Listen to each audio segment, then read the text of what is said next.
Okay, we are back and we're starting to disassemble the Pea Picker. Got the chain guard off. This location had non-original hardware. I've got original hardware with the other chain guard with the original silk screen on it, so we're good there. This location does have original hardware, so also we're in good shape there. I'll just go ahead and put this in our pile of things that have to be cleaned and polished. That's what all this stuff is right here. Disc brake components, the brackets and things like that, some of the clamps, other hardware that has to be polished and cleaned, or cleaned and polished, in whatever direction you want to figure that out. This is original hardware. You can see these are S bolts, and it has the proper nut that goes in here. And this is kind of neat. The way this nut works is it actually fits right inside that little pocket right there. Let's see, and it lines right up and it goes right in, and that's how it stays fastened into place. This hardware, as you can see, is not original. We have that coming, so we're real happy about that. And all this will get cleaned up. The sissy bars will get cleaned up. These are in pretty nice shape still, considering there is bits of it starting to come off because they're so darn old. But hopefully we're going to be real careful about how we clean this thing up and get it polished and everything. And then I'm going to go ahead and put these back into place very carefully, and trying not to damage these original little seals. I guess that's what you would call them, seals. Next, I'm going to go ahead and turn the bike around and take the mag sprocket off. I'm going to make sure that I do still have the correct kickstand in place, because believe it or not, disc brake bikes have their own kickstand. The kickstand is unique to a disc brake bike, so we're going to make sure that we still have a disc brake kickstand. Also, the other little Easter egg we're going to be looking for is when we take the mag sprocket off, on the center section of the crank is a date on it. So we're going to be looking for 1972 there as well. So I'm really excited once I get this crank out to see what we have for a date. All right, stand by, guys. I'm going to go ahead and get that thing out of there and get the bike turned around and stuff and see what we got. And there's the date right there, 8/2. That would be what, August of 72. Yeah, January, February, March, April, May, June, July, August. Yep, August of 72. Yep, that's right. So it is the correct tire. It's the tire that's been on this bike since it was brand new. It's born with tire. And yeah, you can definitely tell it was well worn and well used and still holding air. Made in good old USA. Pretty cool. All right, let me go ahead and get the crank out. There's a unique way of also removing this kickstand, which I'll be doing as well. Okay, well, the bike is all completely apart, disassembled. The last thing to take out is the kickstand here. The springer's out. You can see it's got some pretty bad rust issues. We're going to try to do our best to see what we can do about getting that cleaned up and hopefully get it to where it's presentable. I really don't want to get into a re-chrome. Got the crank out. I was pretty disappointed with when I found that the crank had been replaced. And yeah, there you go, right there, 77, 277. So February 77 is when this crank was made. And it's in really nice shape. It's beautiful. And once it's in the bike, one would never know, and who's going to really take it apart to find out, right? But in my head, I'll know, and I really want to make sure everything is date code correct on the bike. And so I'm replacing the crank with a proper dated 1972 crank. I did find out that it is a true Pea Picker. The green is inside the crank hole here, as well as a little bit in the neck. You can kind of see it in there as well. There's some darker green. Also around the kickstand area, you can still see some of the darker green. But inside these tubes, when you start getting down inside there in the curvatures and everything, you can see the darker campus green color. So it is an original P. I wouldn't think that it wasn't, but with a repaint, one never knows. Most of the time, these guys that really restore these bikes and do them right will leave, the campus green color underneath the head badge. But this guy, you know, this was his bike when he was a kid, so he's not any kind of, or wasn't any kind of professional restorer or anything like that. So he didn't think to, you know, leave that paint underneath the head badge like most guys that do, you know, restorations on these. All right, we're going to go ahead and take this out. There's a pretty simple way to do it. You can use a wrench and just kind of squeeze it. It's spring loaded. There's a little pin right here that we're going to be removing. All you do is just kind of do this, and I'm going to try to do this for camera's sake. Without the camera, it's actually very easy. So there it goes. I actually just popped it right out there. I guess you guys saw that on the video. And then I'm going to go ahead and release that spring. Take the wrench back off. Easy peasy. And there it goes. Right on out of there. And it does have the right serial number on it, code number on it, to show that it is an authentic Schwinn Krate disc brake kickstand. These are unique to the disc brake bicycle. That's the code right there for it. Let me see if it is 365. The last 3 digits is what you're looking for, that 365, and that is correct for a Krate bike with disc brake. This is the proper kickstand for it. So we'll go ahead and we'll put these pieces aside. There's a little stop on the inside of this as well that I'm going to be removing here.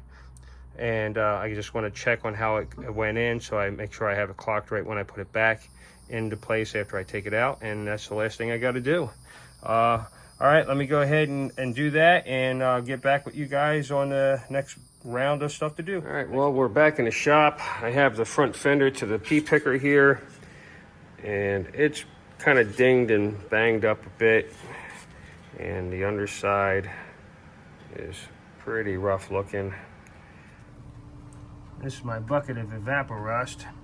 I have the rods in here, a lot of hardware and stuff like that, and I'm just going to let that fender sit in there overnight just to get any little bits that I wasn't able to get in with the fine media that I had used on it.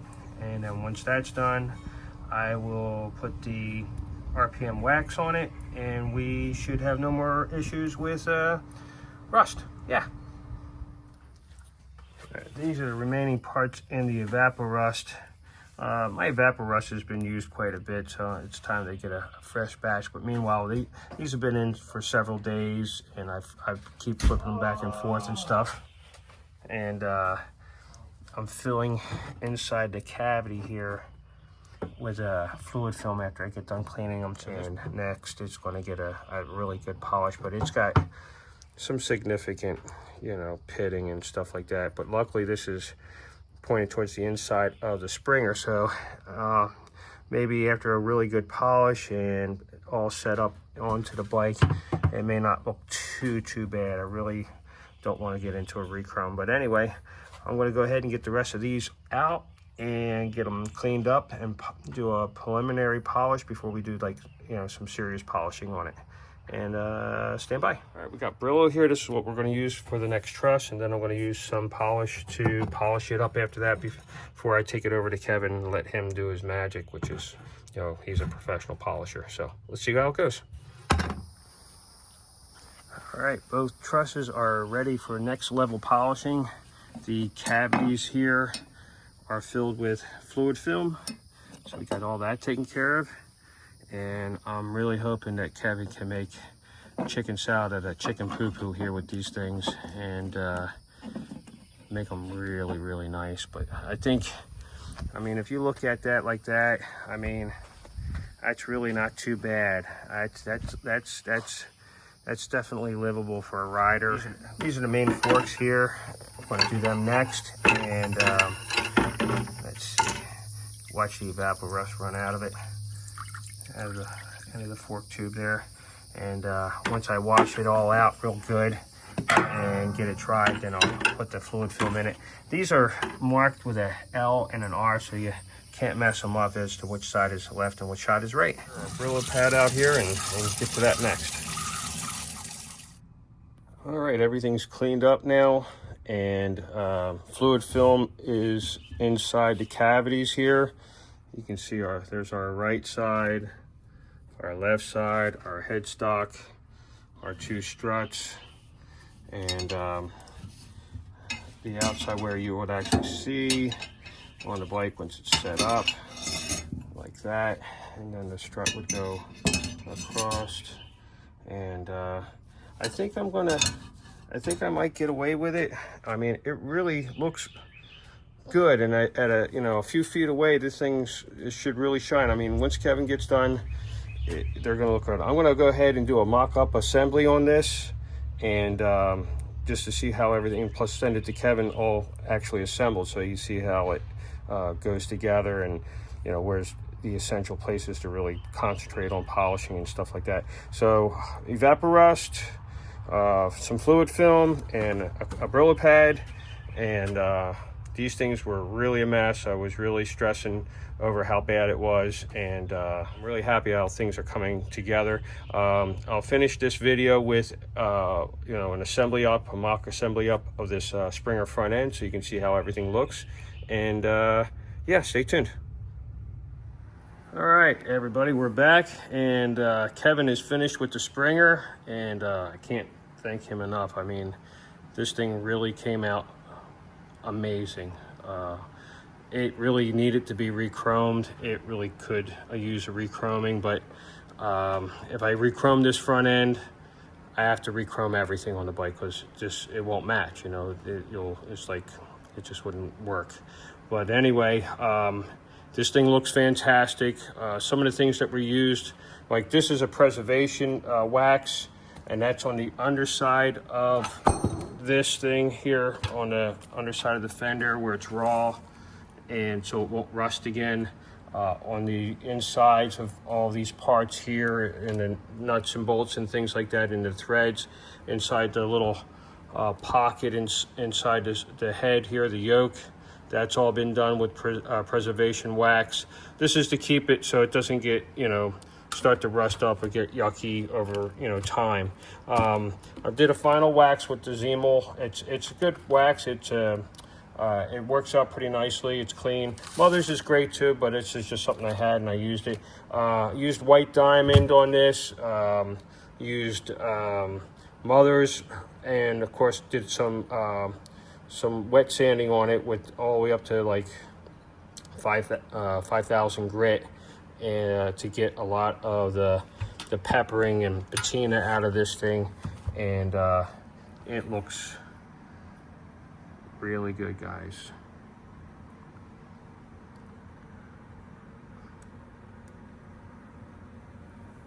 I would say it's a few feet away, it's going to look great. Up close, it's still going to look really good, and it's going to look, like it's supposed to look like, which is, it's a real bike. It's original.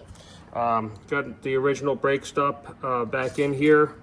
I just put these little carriage bolts in there to keep everything locked up. It's kind of funny because that's what was on this front end originally. I found the original S bolts here. They're back into place, and so I found a usefulness for these, just to kind of hold this front end together so it's easier to present. The fender came out good. All that damage, it was all dented and beat to hell. Of course, you see it there, but it's not so unsightly, and out in the blazing sun, which I'll show in a minute, it looks really good. Original spring in here. We got the original lock nut on one side. The other side, it is not. That's missing. I'm still looking for one. In fact, actually, I did find one. That's the original lock nut right there. You can see it has that little box square on there. That's called a two-way lock nut, and that was what was originally on these Springer front ends. And I just have a regular zinc plated nut on this side just for, hold things together, but I have this coming, so it will be, that's the last piece to make it complete for originality and be a complete front end.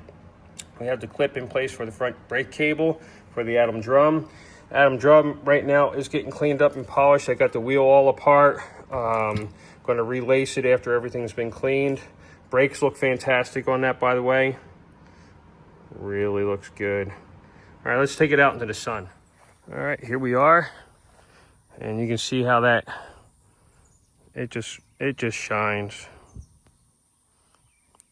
It really looks Super nice. Thank you, Kevin.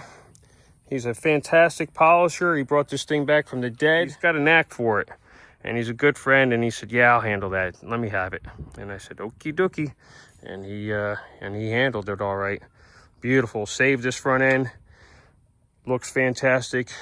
Got the paint for the bike now, the campus green. That's going to be going into the body shop here very shortly to get a multi-stage paint job, just like the original. So it'll have a silver base, a primer, silver base coat, the campus green, which is like a candy color, and then of course it's going to get cleared after that. And then we'll wet sand and polish it, and it'll look better than it ever did. But everything else on the bike will be original like this.